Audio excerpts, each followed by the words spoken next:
So let's try to figure out what's going on in Haiti. Here, the United Nations General Antonio Guterres this week urged immediate and strategic assistance for Haiti as brutal gang violence increases. The United Nations. Wasn't there an occupation with the United Nations for the longest time? In a letter to the UN Security Council, Guterres outlined a new approach focusing on bolstering the multinational police mission in Haiti with logistical and financial aid while dismissing calls for the immediate deployment of peacekeepers. Regarding a full UN peacekeeping force for Haiti, Guterres said such a move could only be considered once significant progress has been made in substantially reducing gang territorial control. UN officials stressed that the fight against gangs and enforcement of peace are not the jurisdiction of peacekeepers. Despite funding issues and the impact of Donald Trump's U.S. administration slashing U.S. aid funding by 90%, Guterres stated that with the right support, significant strides could be made in restoring peace. One key proposition is the establishment of a UN support office to manage logistics such as accommodation, food, and transportation for the mission, a model developed in Somalia. Funded by the UN peacekeeping budget, the unit would bolster the effectiveness of the under-equipped and underfunded multinational security support mission. So Somalia, we're bombing Somalia. The United Nations is talking about how there's gang violence. UN dossier published this week, more than 5,600 people were killed in Haiti due to gang activities in 2024. That's a lot of people. Nearly 6,000 people have been killed, an increase of more than 1,000 deaths compared to the previous year.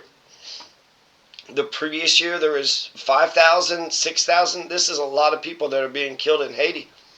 One of the deadliest gang-related incidents in recent history took place in early December 2024 when the Wharf Jeremy gang orchestrated a massacre in the Cité Soleil district of Port-au-Prince, resulting in at least 207 deaths.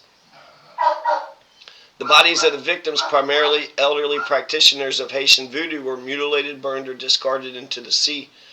The violence is not confined to the capital. In October, the town of Pont-Sandy experienced an attack by the Grand Grief gang that resulted in more than 115 deaths and displaced thousands. The gang's influence in the Artibonite department has seen numerous mass kidnappings and violent assaults reported.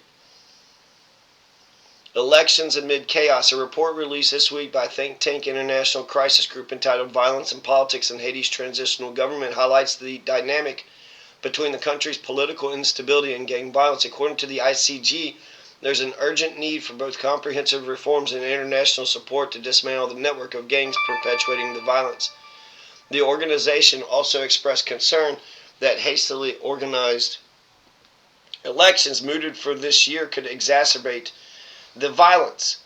The head of Haiti's Transitional Presidential Council, Leslie Voltaire, has pledged to conduct elections in November. Leslie Voltaire, who is this Leslie Voltaire? Which would be Haiti's first since 2016. How come Haiti hasn't had an election for 9 years? Establish an elected government by February 2026. This is too long. They need to have an election like tomorrow. They need to have an election like in April. However, ICG analyst Diego Darin cautioned that proceeding with elections without first addressing security issues could worsen matters. It would be a mistake to think that having elections in chaotic conditions without resolving the security issue would, by some miracle, completely change the situation. All right, so let's take a look at who is this guy, Leslie Voltaire. Because you have that Jimmy Barbecue, right? Leslie Voltaire. And then you have Jimmy Barbecue. So here's Leslie. He presents his successor. Okay. So here is Leslie Voltaire. He's a Haitian politician and architect serving as the president of the Transitional Presidential Council. What happened to that other interim president? I mean, they had a good president. They had a good man, that was shot. Jovenel Moise. He was a good president. He actually cared about the people. So let's see. Voltaire was born in Port-au-Prince, Haiti. He's a fluent speaker of English, French, Spanish, and Creole. He attended the Petit Seminar College. Let's see, where does it say where he became president? In 2024, Voltaire was appointed to the Transitional Presidential Council, the body temporarily acting as the head of state of Haiti, as one of 7 members taking office April 25, 2024. As part of a rotating leadership of that body, Voltaire succeeded Edgar Leblanc Fields on October 7, 2024, with a term that's set to expire on March 7, 2025. He took over the presidency at a time when several members of the council were the subjects of corruption allegations, and the outgoing leader, Leblanc Fields, refused to sign the decree that ratified Voltaire as the president. Voltaire is married and has 3 children. So this guy here, he didn't sign the decree to say that this Voltaire is the president. So he was the old transitional president. So who's determining who the president of Haiti is? Now let's see if we got anything about this Jimmy, Cherizier. This is BBQ. And so BBQ, they say that his name was BBQ because like he likes to burn people alive or something, but he says that's propaganda, that he used to serve barbecue. His mother was a street vendor and his mother used to serve barbecue. And so now he is running something they abbreviate as the G9 or FRG9, the Revolutionary Forces of the G9 family and allies.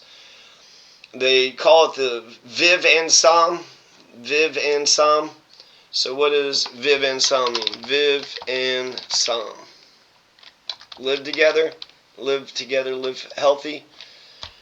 Okay, so let's take a look at some of these other articles. Marco Rubio was just in Haiti, and he had said something about sending some money. Rubio says U.S. backs Haiti mission, but more is needed. Rubio calls for help from foreign partners to stabilize Haiti. Rubio assures U.S. support as Kenyan cops arrive in Haiti. So let's keep on reading some more headlines. Leslie Voltaire presents his successor to the multinational mission. Okay, so this just came out today. So his successor, he's handing power off to somebody else. The pro tempore president of the Transitional Council. You don't have a democratically elected president. You got this gang, they're calling him a gang leader, so the Vive Ensemble. So you got BBQ that's kind of taking over the streets, but it's the G9, right? So that means he's actually consolidated like 9 different tribes, gangs. And then with the, they say that they're the government, but they're not going to hold elections until November. Why don't you hold elections, in April? Why not hold elections as soon as possible? That way you actually have the legitimacy of democracy for the leader. And hell, if, Jimmy Cherizier, how do you say his last name? Cherizier. I hear he's on TikTok too. So, and I also see a whole bunch of folks that go down there and they interview him. So that's incredible that, they're making it sound like he's untouchable. But BBQ. And so let's see here. His term, it says, ends March 7th, 2025, accompanied by Normal Rubio, commander of the Haitian National Police, went to LSA-2 to introduce presidential advisor Fritz Jean to the multinational security support mission, who will succeed him as the president for the next 6 months. He took the opportunity to salute the dedication of the mission's contingents who collaborate with the PNH to combat gang violence. He also expressed his condolences to the members of the mission following the death of Kenyan officer Samuel Kuetua. President Voltaire acknowledged the significant achievements made through the efforts of the mission's contingents from Kenya, Jamaica, Guatemala, El Salvador, the Bahamas, and Belize. Welcoming the Haitian delegation was Colonel Chevron Henry, Deputy Mission Commander, as well as Operations Commander Stephen Chabet and other senior mission officials. I did hear that the BBQ had almost taken over Port-au-Prince, like 75% of Port-au-Prince is taken over by BBQ, and so he's getting closer to the Capitol, right? To the Capitol buildings, at least. Let's see here. So who are they passing it off to? Fritz Jean, is that the new guy that they're going to hand pick? They're appointing all these guys behind closed doors. Where are they getting any of their money? Where are they getting any of their financing? And then I heard that the Haitian people were not happy with the Kenyan troops. They just kind of stand around and eat the food and sleep with their women, but they're not really doing much. Kenya, Jamaica, Guatemala, El Salvador, Bahamas, and Belize. I mean, that's impressive that you got several nations that are involved with this. Haiti police raid gang leader's stronghold in the capital. So when was this? 2 days ago. So this is recent too.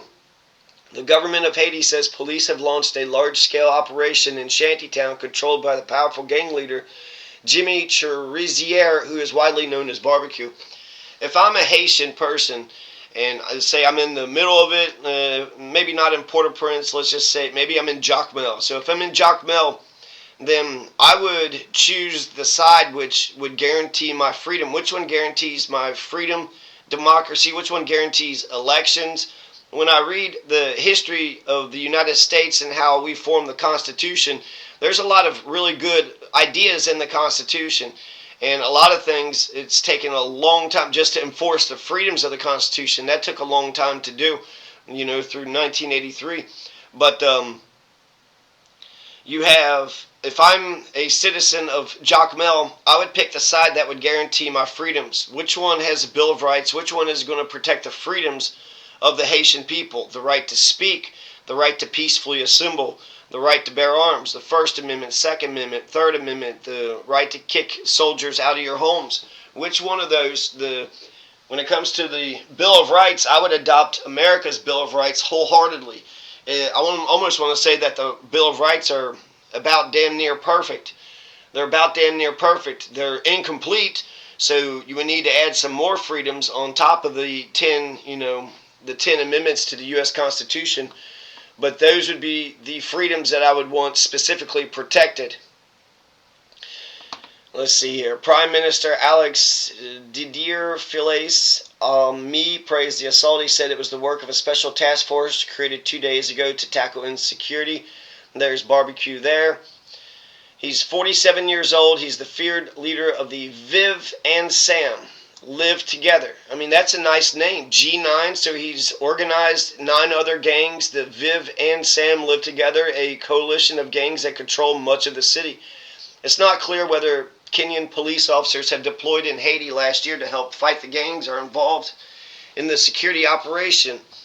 Gang control in Port-au-Prince has led to an almost complete breakdown of law and order, the collapse of health services, and emergence of a food security crisis. More than 5,500 people were killed in gang-related violence in the Caribbean nation in 2024. More than 1 million people have fled their homes.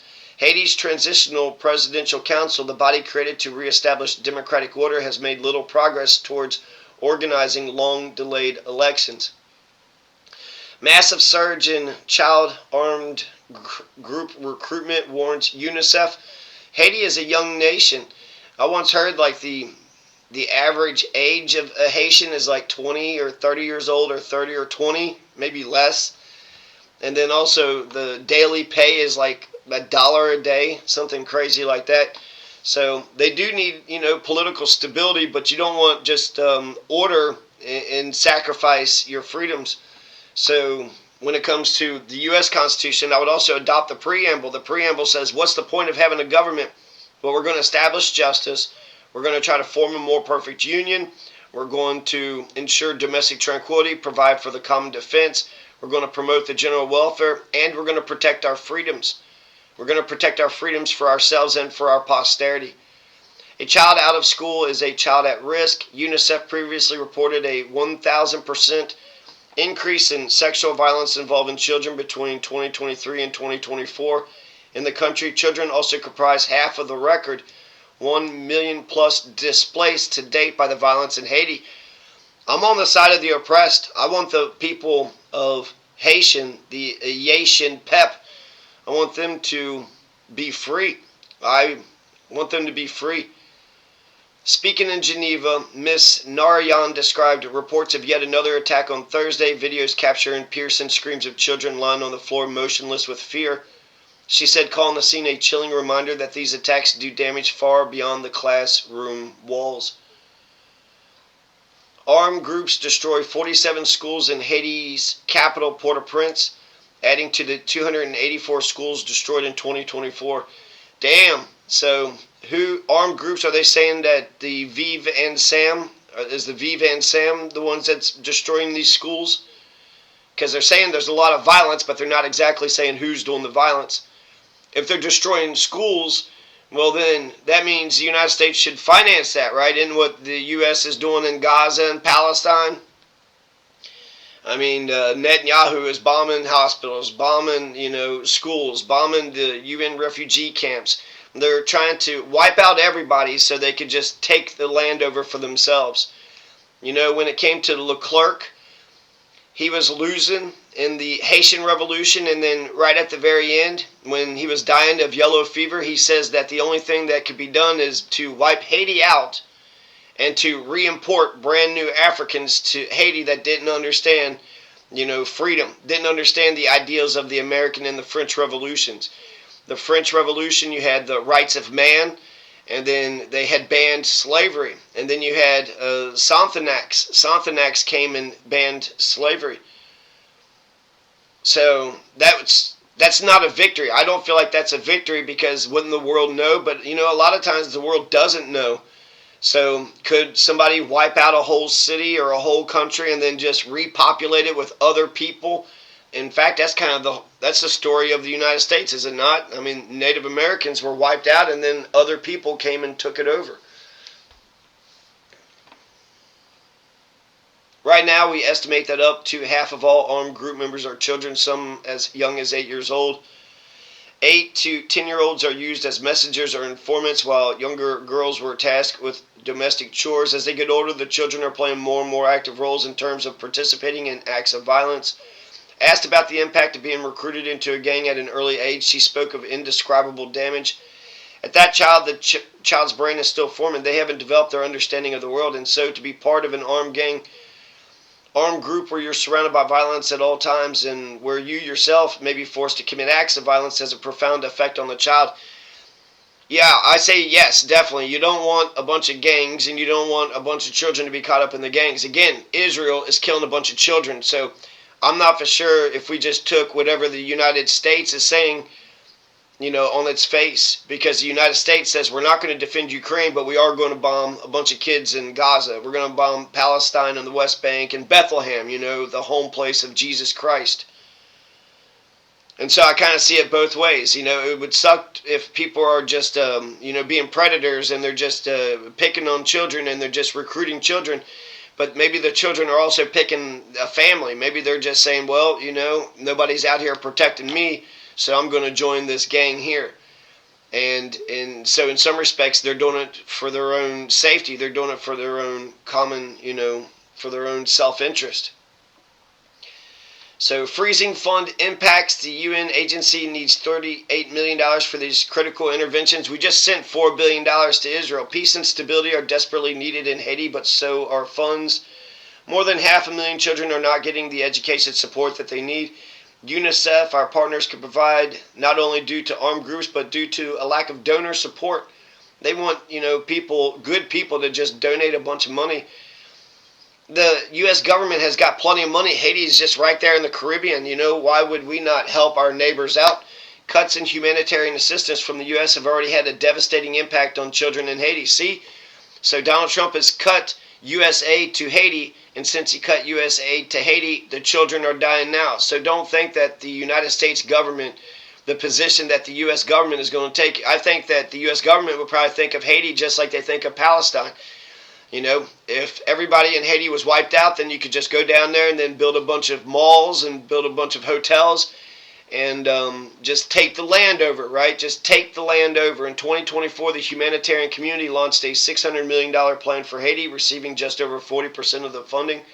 Around 60% came from the U.S. alone. Okay, so we know things are bad. U.S. aid cuts having dire impact on Haiti's children. So why is Donald Trump not, allowing this USA to save the children of Haiti? It's absolutely devastating to see anything bad happen to children, because children are innocent. Children are completely innocent. Absolutely.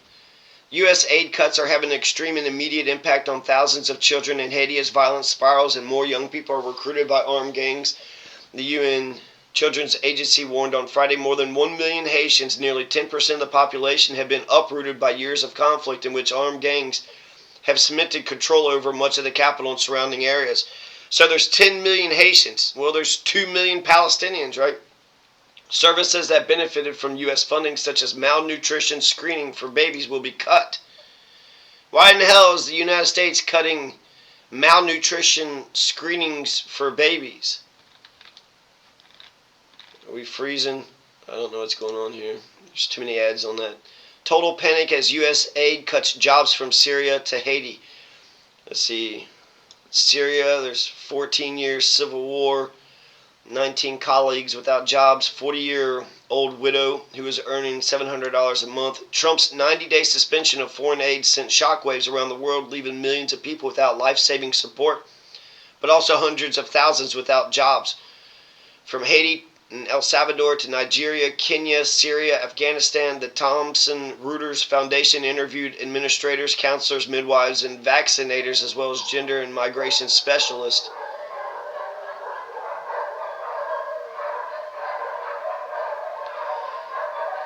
Hakan Bilgin, head of Doctors of the World Turkey, said the charity received 60% of its funding from USAID. I'm not seeing anything about Haiti. VOA Creole, Haiti's National Palace security chief wounded in gang attack. So the palace, National Palace security chief was wounded during a gun battle between Haitian National Police and armed gangs. So again, I don't know who this transitional council is. It's good that the guy was born in Haiti. If they're born in Haiti and if they're black, a lot of times you've had, the mulattoes have been controlling Haiti. Haiti is a black republic. So it's good if the person is born in Haiti and that they are black and that they are leading this group. But if this is just being appointed, who's appointing these people? You need an election. Hell, just have an election between the new president that they appoint and BBQ. Maybe the people might want BBQ to be the new president. The fight happened during an operation to protect the area around the National Palace, according to a statement from the presidential office. So let's see here. Rubio says U.S. backs Haiti mission, but more needed. Rubio calls for help from foreign partners to stabilize Haiti. U.S. is committed to working with the Kenyan-led security force. So far what they're saying out loud is that the United States is supporting the government. So this interim government, that Voltaire and then that new guy, Jean. U.S. Secretary of State Marco Rubio said Thursday that the United States backed an international security mission in Haiti but wanted a broader solution in the troubled country that includes economic stimulus. On a visit to the neighboring Dominican Republic, Rubio said he called President William Ruto of Kenya, who leads the multinational force, to voice appreciation. I think it's also important to note, however, that the mission as currently constructed will not be enough. The mission needs to find new direction in order to be successful at rooting out armed gangs, armed groups that today have taken possession of a large part of the Haitian territory. So Rubio's against the gangs. So that's interesting. So the U.S. government, which cut USAID, the U.S. government, which is starving the Haitian children, is on the side of the interim government, which hasn't been elected. So how much money is he saying are they going to send? He called for a focus on what we can be doing now to set the stage for an economic renaissance that allows the people of Haiti to live in peace and prosperity. Not just an economic renaissance, they need a political and civic renaissance as well. They need enlightenment. They just get them a constitution with enumerated powers and a Bill of Rights and have all the wonderful, tools that our Constitution has. Rubio signed waivers to a sweeping ban on aid by President Donald Trump to allow assistance to the multinational force. Dominican Republic President Luis Abinader, speaking next to Rubio, voiced hope for a more international support for the mission. So the Dominican Republic aren't the Haitians and the Dominican Republicans, aren't they always at each other's neck? So that's interesting. I mean, you got, Rubio, you got Trump, and then you got this Abinader who's all in cahoots with the government. Now, if it's the government, then everybody should kind of be in cahoots with the government. But if you're not controlling your own capital city, Haiti is drowning while a significant part of the international community passively watches from the shore. In the case of Haiti, the leadership of the United States is indispensable and irreplaceable. So, that seems pretty remarkable. Rubio calls for help. I heard that BBQ. I saw him with an American flag. He was wrapped in the American flag. So I don't know what that means. If BBQ loves America, or the people are trying to say he's being financed by America, and that the guns are coming into Haiti because of America. And why would America do that? Just to sow discord and conflict and violence, and just allow the Haitian people to kill themselves? I mean, that could be it, right? That could be it. If they encourage for the Haitian people to kill themselves, and then, a significant portion of the Haitian people are dead, or there's enough violence and conflict, then they'll call for the occupation again, right? In the U.S. occupation, I hear a lot of people criticize it, but it's a mixed bag, because with Afghanistan, right, we left Afghanistan, and we left Haiti. We left Haiti twice, but then the United States government has historically been overthrowing Haitian governments. I really like that Aristide. Rubio calls for help from foreign partners to stabilize Haiti, not the U.S. Well, what's that mean? So Florida U.S. Senator Marco Rubio says sending U.S. troops to Haiti is not the key to stabilizing the chaotic situation. The 53-year-old Republican is president-elect. So this is something earlier, but this is what he's saying. You've got to establish some baseline security, and it's not going to come from a U.S. military intervention. So to the extent that we can encourage foreign partners, and that would include foreign partners in the Western Hemisphere who should be contributing to this effort, to provide some level of stability and security in Haiti, so that you can explore the opportunities to have a transitional government that has legitimacy. Kenya is currently leading a multinational mission to help Haiti. The United Nations Human Rights Office reports that gang violence left about 5,600 people dead in Haiti last year alone, and has driven at least 1 million from their homes. 2 million people in Gaza have been displaced. So this is an absolute crisis, and I don't know what the hell anybody is really doing about it. If I'm in charge of America's funding, I would go in there and I would immediately do a constitutional election, write up a constitution, get the best and brightest from all the regions of Haiti. And when I get the best and brightest from all the regions of Haiti, write the Constitution up, and then as soon as the Constitution is approved by the Haitian people, because you got to have legitimacy, right? You got to have democratic legitimacy for the republic. And so once you get that Constitution signed, because the Haitian people like it and they like what it's about, then you have a presidential election. That's what was done in America. And there was the Articles of Confederation, and then they changed the Articles of Confederation because they said that it wasn't strong enough. U.S. supports the Kenya-led mission in Haiti, Rubio says, as more troops arrive. So this is him as the Secretary of State. That was him before. The U.S. is committed to working with the Kenya-led multinational security support mission in Haiti, but its numbers need to increase to restore peace and stability to the country, the United States Secretary of State Marco Rubio said Thursday. That mission, the way it is currently constructed, will not be enough, Rubio said during a press conference in the Dominican Republic after meeting with President Luis Abinader, where the topic of Haiti was among several discussed. It needs to find a new direction in order to be successful at rooting out these armed groups that today have taken possession of large portions of Haitian territory and endanger the lives of the people and the stability of the region. I hear that people are saying that BBQ is compromised and BBQ is taking money from America, and that's why BBQ is allowed to, basically do what he's doing with impunity. But that can't be the case for the Dominican Republic. Even if turning Haiti into, a violent hellhole, might benefit Donald Trump, so then he could just build a Riviera in Haiti. For the Dominican Republic, if it spirals out of control, then there's going to be more refugees that go to the Dominican Republic. And so I would think for the neighbor, the Dominican Republic, they would want some stability, whether it comes from BBQ or whether it comes from, Voltaire or Jean. The Dominican Republic, which shares the island of Hispaniola with Haiti was the last stop on Rubio's 5-day tour through several Central American nations. As he did in Costa Rica, Rubio acknowledged that President Donald Trump's 90-day executive order pausing virtually all foreign aid had frozen some programs and announced his willingness to issue waivers. Yeah, why don't Rubio issue a damn waiver so they could start feeding the children of Haiti? That'd be a good way to show, some good grace. He also announced an agreement between the U.S. and the Dominican government to formalize the presence of Customs and Border Patrol agents to work with local police. Rubio's visit and assurances of a U.S. commitment to the international armed mission in Haiti coincided with the arrival of 2 aircraft at Port-au-Prince's to St. Louis Airport, transporting both personnel and equipment for the mission. So, well, hell, there's where the guns are coming from. That's where the money and the guns are coming from, Rubio. And Rubio is giving it to, the interim government, the Kenyan-led mission. He's giving it to Jean and Voltaire. The first aircraft was a Kenyan Airways jetliner with 144 police officers aboard. The fourth contingent from the East African nation included 24 women, the first Kenyan female officers to join the mission.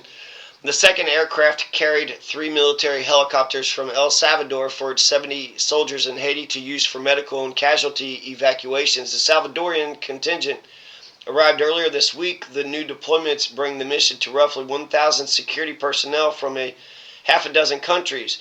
While still less than the 2,500 originally envisioned, the additional police and soldiers who arrived this week add significant muscle to the mission, whose small footprint, lack in financing and equipment have made it difficult to battle powerful gangs and hold ground after carrying out joint operations with the Haiti National Police. Both U.S. and Kenyan officials have been on an information blitz ahead of Thursday's deployment amid reports that a $15 million contribution to a UN-controlled trust fund to support the mission had been frozen as part of Trump's 90-day freeze on virtually all U.S. foreign aid. The money was a part of $110.8 million in cash deposits in the fund. A tiny fraction of the more than $620 million of the Biden administration had dispersed for the mission. The United Nations is sitting on $100 million in their fund. The U.S. has provided $15 million of the $100 million for that fund. Only $13 million of that is currently frozen. That means they still have $85 million plus the 1-point-something million they spent that we already have in there available for the mission, Rubio said. That's clear, and that's not an impediment to the mission continuing beyond the UN fund. Ahead of its departure from office this month, the Biden administration had deployed. I need to know what the Haitian people believe. So have a presidential election and put Jimmy Barbecue on the list of presidential, contenders. Have a fair election. Have ranked choice voting, Have a fair election, ranked choice voting. Have the constitutional convention. And do all this as soon as possible. Get the smartest, the best, and the brightest of the Haitian people. They will do a good job. After the Civil War, South Carolina, you had a bunch of black folks who were newly freed after the Civil War, and they wrote a constitution in South Carolina. And the reporter said that out of everybody there, even though their parliamentary, tactics weren't perfect, and their speech and their, the way that they had conducted meetings weren't perfect, they had the best intentions and they had the best ideas. And they were able to do it. They were able to get it done. Rubio said the Trump administration had signed about $40 million in waivers in order for the mission to continue. According to the U.S. Embassy in Port-au-Prince, the waivers included logistical contracts to support forward operating bases, a vehicle maintenance contract to support the security mission's armored fleet. Who are these companies? Who are these corporations? A medical services contract for the Haiti National Police, transportation services for State Department equipment deliveries, and contracts that support experts with the Haiti National Police. A number of police advisors contracted to provide support to the mission and the police by the State Department's Bureau of International Narcotics and Law Enforcement Affairs were issued stop work orders last week, while some of the advisors have returned. Others have been let go after contracts were canceled by the U.S. government, sources told the Herald. We will continue to support the mission, Rubio said, but he added, the solution for Haiti is in the hands of the Haitian people, in the hands of the Haitian elite. But we will help. We can't ignore the problems. Rubio also used his visit to the Dominican Republic to make a pitch to his former colleagues in the U.S. Congress support extension of the duty-free trade preference program known as HELP, which he said can help create light manufacturing jobs and investment opportunities once peace is restored in Haiti. I was one of the sponsors of that draft bill. Now another senator is working on that. The idea is to continue with that law so that those opportunities can be there for Haiti in its future. It is an issue of importance. We care about it. a call to Kenyan President. On Thursday, amid his scheduled visit with Abinader, Rubio called Kenyan President William Ruto to thank him for his support to Haiti and to reinforce the U.S. commitment. As they spoke, the Kenyans were en route to Haiti. It's a credit to Kenya, who's come halfway around the world and are willing to stand up and do something about it when countries in our own hemisphere, they're not willing to do anything about it, Rubio said about the Haiti crisis. I won't go through and list all of them and start some diplomatic fight my 2.5 weeks. Why not? Call them out, Marco Rubio. Point out all the countries that don't give a damn about Haiti, that's not going to do shit about Haiti. If Rubio actually pointed those guys out, then I would trust Rubio. I don't trust Rubio myself to, actually handle my own government. And the way he is with Cuba, I don't like Rubio at all. I don't like this administration at all. So to think that the U.S. administration under Biden or Trump, so I'm actually displeased with, both political parties. Abinader echoed Rubio's sentiments, but added at least Biden was doing the TPS, right? So they had temporary protected status here. So if America is causing all that conflict and turmoil, they're creating a political crisis and they're coming to our shores, and then you're shipping them back. Clinton did some of that shit too. The Haitian refugees would come to the shores and then he would just push them away. And so that's ridiculous. That's ridiculous. We got the manpower, we got the money, we got the resources. I mean, you could probably just come in and just, probably take over, right? But then that would be an occupation and that would probably require some sort of vote in Congress. But if you had good intentions, get in there for a year, put boots on the ground, and planes in the air, and get the elections. You could do the elections within, a month or two. And then start with the Constitutional Convention. And then who's the chair of the Constitutional Convention will also be, kind of the de facto president of everybody else. But in the meantime, you got to watch out for yourselves until the president with a brand new Constitution is on its way. And the Constitution and the new president needs to be voted on by over half of the Haitian people. That new president needs 5 million votes. There's 10 million people, 5 million and one. There's 10 million people in Haiti, so that means you need 5 million and one votes to be on the side of the Constitution and on the side of the president. Right now, it's hard to tell who the good guys are. Haiti is drowning while a significant part of the international community is watching from the sidelines. How come he didn't mention who it was? But I'm just telling you, there's some rich countries out there and they're not doing nearly enough about it, and they could be doing more. So I encourage them to do more. Nader echoed Rubio's sentiments, but added that given the humanitarian aid and security crisis in Haiti, the leadership of the U.S. is fundamental. Last year, at least 5,626 people were killed. R.I.P. to all the people that are being killed at the hands of the gangs. But, isn't a militia a gang? Isn't the Democrats and Republicans, aren't they gangs? So the way they say gangs is to delegitimize them. But Toussaint Louverture was a gang, right? And Dessalines was a gang. Christophe Henry and Pétion and all the people that had, started Haiti, they had the gangs. The gangs were on their side.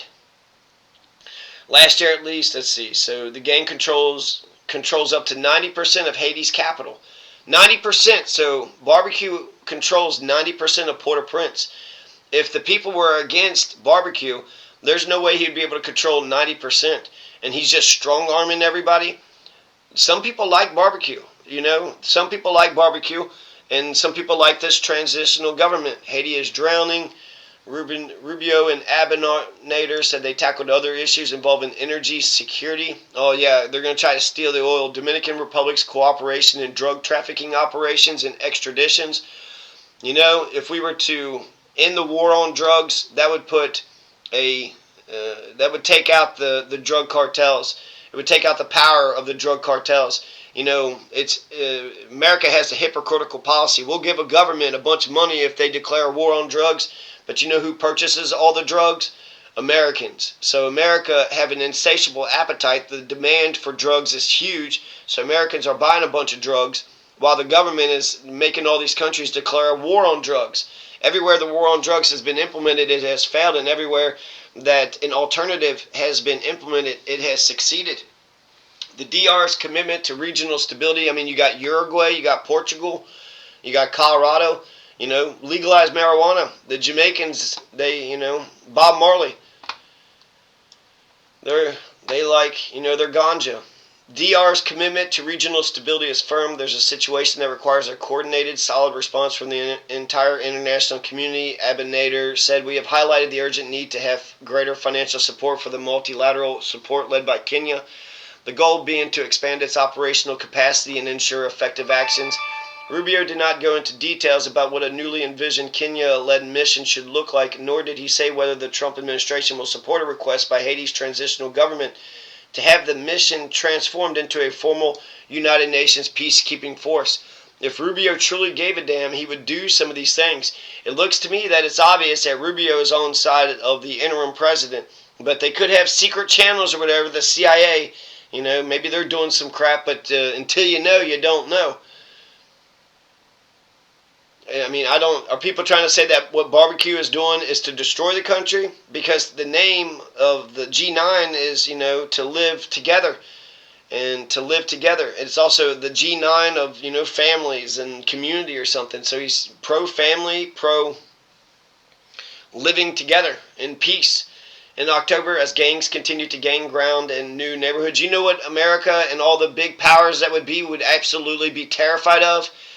If the Haitian people actually took Haiti for themselves. So if the Haitian gangs was actually to support and they established their own government, if BBQ was able to establish his own government where they started providing bus service and water service and, provide money for schools, if he was able to, tamp down the security situation, because the government wants a monopoly of violence. They want the monopoly of violence, and then for the people to be completely passive. But if BBQ was to get his hands on government, and he was able to bring back jobs, and he was able to allow people to open up businesses, and then people were making money, and then people could start to rebuild their lives. Like I said, I don't know. I don't live in Jacmel, and I don't know what the people of Haiti believe. And so until there's an election or some sort of poll, I don't talk to many Haitian people. And so I would like to know what the Haitian people believe, as a whole, what do the Haitian people believe? What do they want? And, get that done. Whatever the Haitian people want, do that. Leslie Voltaire formally asked the UN Security Council to bring a peacekeeping mission back to Haiti. At the time, gangs had forced more than 700,000 people. How many people are a part of the gangs? So 700,000 people to flee their homes and controlled key access roads in and out of the capital in the neighboring Artibonite region. Artibonite, that's where the land reform was. Both Russia and China, which have veto power in the Security Council, have said they do not support a peacekeeping mission for Haiti. Russia and China do not support a peacekeeping mission for Haiti. They have not contributed to the UN-controlled trust fund for the mission. That could be just, they're not big in the United Nations, but they could send money on their own. Didn't Jovenel Moise, he went to Korea or Japan or China or something. He was going to some foreign countries and securing foreign investment. The mission currently has security personnel from Jamaica, Belize, the Bahamas, Guatemala, and El Salvador. That says good things about Guatemala, El Salvador, Jamaica, Belize, and the Bahamas. The arrival of the latest contingent of Kenyans come at a critical time. So here are some of the Kenyan police officers. That is amazing that, Americans won't send their troops, Guatemalans and, a lot of nations won't send their troops, but the Kenyans are sending troops. So they apparently believe in some kind of stability. A new contingent of Kenyan police officers, which include the first troop of women from the East African nation, arrived in Haiti on Thursday, February 6, 2025. All week, concerns of a gang attack have been growing as the country approaches three critical dates. Friday, February 7, which is historically the day that a new president usually takes office. But that didn't happen because he was killed. Jovenel Moise was assassinated. And I would think, the way Biden answered that question, Biden seemed like he had something to do with it, frankly. He did not answer that question very well at all. February 7th, which is historically the day that a new president usually takes office, they were saying they were from the DEA. February 29, DEA, the war on drugs, right? February 29, which will mark the one-year anniversary since the official public creation of the powerful Vive and Sam gang coalition, and March 7th, the date that Voltaire, the current head of the transitional presidential council, is expected to pass the baton to Fritz Jean, And so that's going to be the new president, and I'll just leave it on that. Who is this Fritz Jean? Who is this Fritz Jean? Hopefully, he is born in Haiti, and he's black, so he's definitely black, right? So Fritz Jean is a Haitian economist, politician, and writer who served as governor of the Bank of the Republic of Haiti. The bank. So we got a bankster that's going to be, well, you need a regular person. Hell, you could probably just pick a random Haitian, pick 10 Haitians from every region and then have them be the brand new Congress. Just pick 10 random Haitians and then that's the new Congress. They probably would do just as good of a job, if not better job, than all these empty suits. But, time always tells, so Fritz Jean. So who's this Fritz? He was born in Cap Haitian, so he is Haitian, citizen. He originates from the nearby commune of Saint Suzanne Nord-Est, where he spent many childhood summers and with which he maintains strong ties. So he's going to assume office. When is he going to become the next? He's got a couple of books, Haiti, The End of an Economic History, and then Mythes, Open Wounds. So it doesn't say the next day Enex Jean Charles was chosen to replace Jean as the new Prime Minister of Haiti. He was a founding member of the stock exchange. I mean, he might be smart at getting Haiti involved in the global community. He's a bankster. He's a stock market people. But I don't trust banksters. I don't trust people, who owns stocks in America. Fucking like 20% of the richest people. A lot of Americans don't own stocks. So he founded the stock exchange. Who is the money? Where's the money coming from? What stock exchange? The Haitian people who make $1 a day, are they buying stocks? Are they investing in, a bunch of corporations and their corporate crap? The lower house of the Chamber of Deputies of Haiti's parliament rejected the general policy of Jean. He did not receive the confidence vote by the majority of deputies. So somebody who didn't get the confidence of the parliament is now going to be the president. He's now going to be the president. That sounds crazy to me. So that's just some information about what's going on, at least from my side, about what's going on in Haiti.